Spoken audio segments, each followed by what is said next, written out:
My dad handed my brother CEO position at his own wedding. Then the company gets bankrupt. I found out I was no longer getting the company my grandfather built. At my own brother's wedding reception, in front of 300 guests, over a microphone.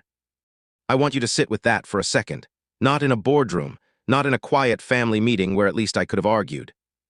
My father stood up during the toasts, tapped his glass, and announced that Connor, my younger brother, the groom, 20 minutes into being a married man, was being named the next CEO of Harrison Freight Logistics.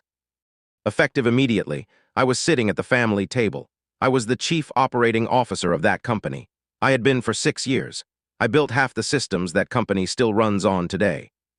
And I found out I'd been replaced the same way 280 strangers did, by applause. I didn't say a word. I smiled. I clapped. I hugged my brother and told him congratulations. And 364 days later, I signed the incorporation papers for a logistics company of my own. I need to tell you the whole thing because the ending is something none of us saw coming, including me, and I'm the one it happened to. My name's Ryan. I'm 34. My grandfather, Frank Harrison, started Harrison Freight Logistics in 1979 with 2 trucks and a rented garage outside Columbus, Ohio. By the time I was in college, it was running 200 vehicles across the Midwest, moving everything from retail goods to pharmaceutical cold chain shipments. Grandpa Frank didn't believe in handing things to people. He believed in making people earn things. I used to ride in the trucks with the drivers during my summer breaks starting at 16. Not for fun, he made me log the routes, track the fuel costs, write reports. My brother Connor, 4 years younger, spent those same summers at baseball camp and later at business school out in Boston that our father was very, very proud of. I studied supply chain management. I came back and started on the warehouse floor, not in an office. On the floor, checking inventory at 5 a.m., because Grandpa said if I didn't understand how a pallet moved, I had no business telling other people how to move it. By the time I was 28, I was COO. Grandpa used to tell people in front of me, Ryan's going to run this company one day. He's the only one who actually loves it the way I do. My father, Richard, was already chairman by then. Grandpa had stepped back, but everyone in that company knew where things were heading. Employees, clients, our own accountant. It was never a secret. It was basically written on the walls. Then Grandpa passed away 2 years ago, heart attack sudden in his sleep. And something shifted in my father almost immediately, a kind of quiet resentment I couldn't name at the time. I thought it was grief. I now know it wasn't just grief. Connor, meanwhile, had come back from business school with an MBA and a habit of using words like synergy and disruption in every sentence, despite never having managed so much as a single shipment. My mother, Linda, doted on him the way mothers sometimes do with the kid who left and came back shiny, like distance had made him more valuable than the son who never left at all. Small things started happening. My father started CCing Connor on emails that used to only go to me. Connor got invited to client dinners I organized. Once, I found out Connor had told a major client, one I'd personally landed after 8 months of relationship building, that he was taking point on strategic accounts going forward. I laughed it off. I told myself I was being paranoid. My wife, Emily, was the one who kept telling me something felt wrong. She'd say, Ryan, why does your dad introduce Connor as the future of the company and introduce you as the guy who keeps the trucks running? I didn't have an answer for that. I didn't want to have an answer for that. Then came the wedding. Connor's wedding was the biggest event our family had ever thrown, 300 people at a vineyard outside town. My father spent, by my estimate, close to $200,000 on it. I gave the best man speech at the rehearsal dinner. I genuinely loved my brother, despite everything I've told you. I want to be clear about that. Whatever came later on that night, I was just happy for him. The reception was the main event. Dinner had just wrapped, and my father stood up with a microphone, the kind of moment usually reserved for toasting the couple. He thanked everyone for coming. He talked about legacy, about how Harrison Freight Logistics was more than a company, it's a family, about how proud my grandfather would be tonight. And then he said it. And it is with great pride that I announce, as part of continuing that legacy into a new generation, that Connor will be stepping into the role of Chief Executive Officer. Effective this month, the room applauded. Someone's uncle whistled. My mother was crying happy tears. Connor looked shocked for half a second. Genuinely, I think even he didn't fully know it was coming in that exact moment, though I'd learn later he absolutely knew it was coming eventually. He hugged our father. The photographer got the shot. It's probably in the wedding album right now, sitting on a shelf in my parents' living room. I was sitting 3 seats away. My name wasn't mentioned. Not moving into a senior advisory role, not continuing to lead operations, nothing. I simply ceased to exist in that sentence, in front of everyone who had ever known me as the heir to that company. Emily grabbed my hand under the table. I remember her knuckles were white. I want to tell you I made a scene. I didn't. I stood up when the toast ended, walked over and hugged my brother, because whatever was happening between me and my father, it wasn't Connor's wedding to ruin. I told him congratulations, both on the marriage and the role, and I meant the first part completely. Then I went home and I didn't sleep and I didn't cry either. I just sat on my back porch until 4 a.m., replaying 16 years of my life, the 5 a.m. warehouse shifts, the client dinners, the Sunday calls with drivers stuck at way stations. The 6 years as COO, where I was the one actually holding that company together, while my father took long lunches, and my brother learned words like synergy out in Boston. At around 3 a.m., Emily said something I've never forgotten. She said, "You keep waiting for them to see you. Maybe it's time you stopped waiting to be seen and just built something they can't ignore." I put in my resignation letter 9 days later. I didn't explain why in the letter. I didn't need to. Everyone in that company already knew. My father called me the day the resignation letter landed on his desk, not to apologize. To ask if I was trying to embarrass the family by leaving right after the wedding. My mother called separately, crying, asking why I couldn't just be happy for your brother. Not one person in my family, in that first conversation, asked me if I was okay. Not one person acknowledged that I had been erased from my own inheritance on a microphone. I used my savings, a business loan against our house that Emily agreed to without a single moment of hesitation, and every relationship I'd built over 11 years in the industry. I started a company called North Star Logistics. Small at first, 4 vehicles, 1 leased warehouse, myself doing dispatch calls at midnight because I couldn't afford a night manager yet. I want to tell you it was easy because I knew the business. It wasn't. The first 4 months, I nearly lost everything. One of our trucks broke down on the interstate with a client's pharmaceutical shipment, and I personally drove 3 hours at 2 a.m. with a replacement vehicle because I couldn't afford to lose that client's trust. I slept in my office more nights than I slept at home that year, but something happened that I didn't expect. The clients I'd built real relationships with, not transactional ones, real ones, started following me, quietly one by one.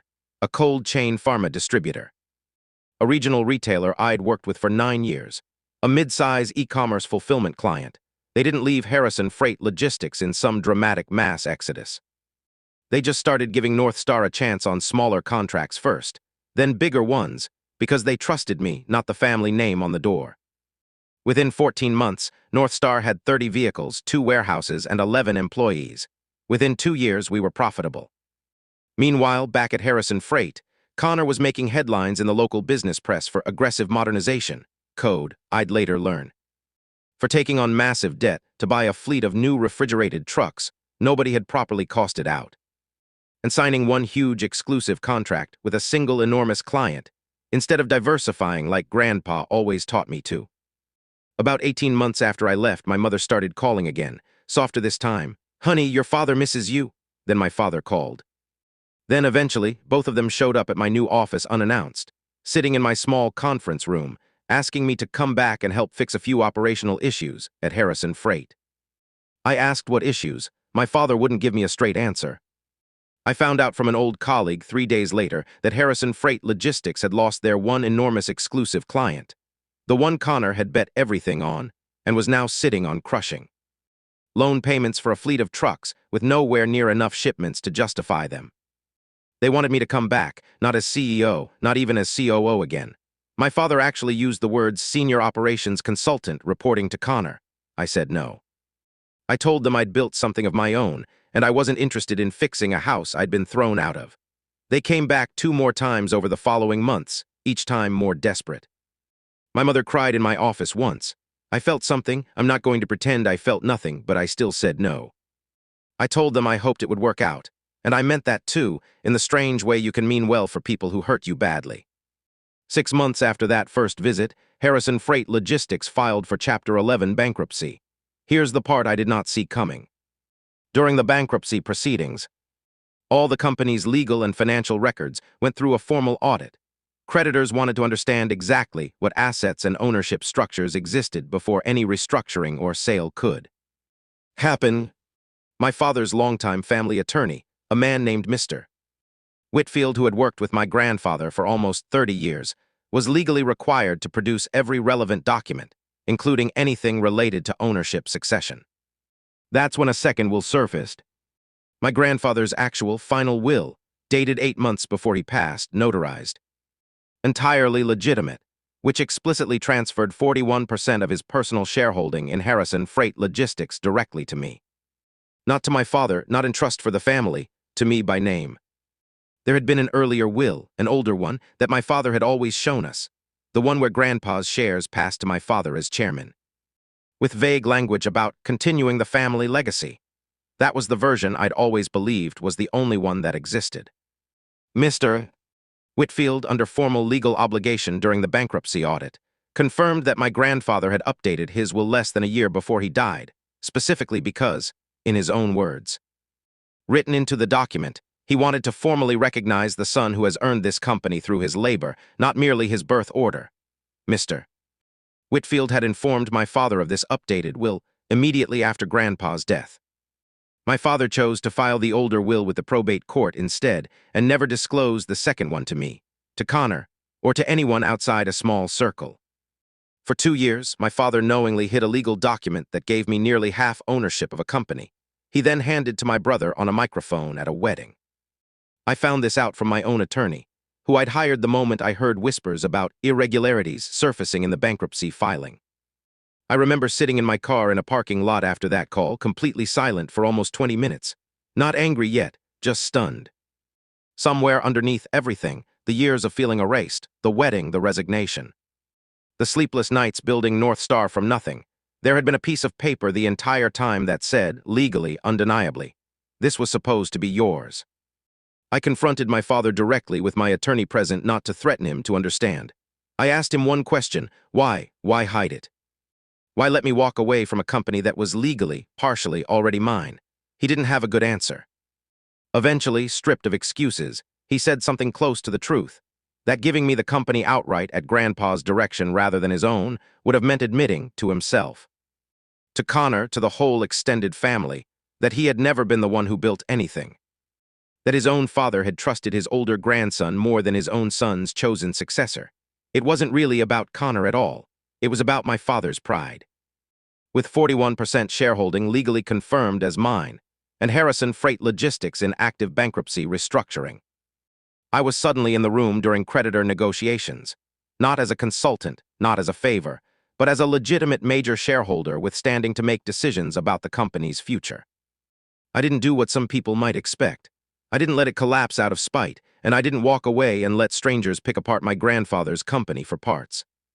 Instead, I put forward a restructuring plan using both my North Star assets and my Harrison Freight shareholding, merging the surviving healthy parts of Harrison Freight's client base and warehouse network into North Star Logistics, while the company's bad debt and the fleet Connor had overextended on were sold off separately to satisfy creditors.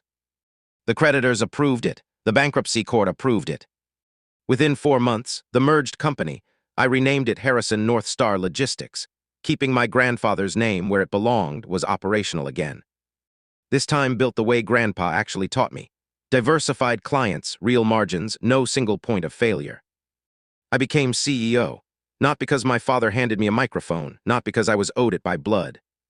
Because I held real, legal, earned ownership. And because I was the only person in that boardroom who had actually kept a logistics company alive and growing for the last 2.5 years. My father is no longer chairman. That position doesn't exist in the new structure. He holds a minority stake and a seat at shareholder meetings, nothing more. Connor is still with the company. I kept him on in operations, reporting up through a regional manager, not to me directly. I won't pretend there isn't tension. But I also won't pretend I wanted to erase him the way I was erased. That's not the man my grandfather raised. Update 3 months later. A lot of you asked what happened with my parents after everything settled. My mother and I talk now, carefully, mostly about ordinary things she still calls every Sunday.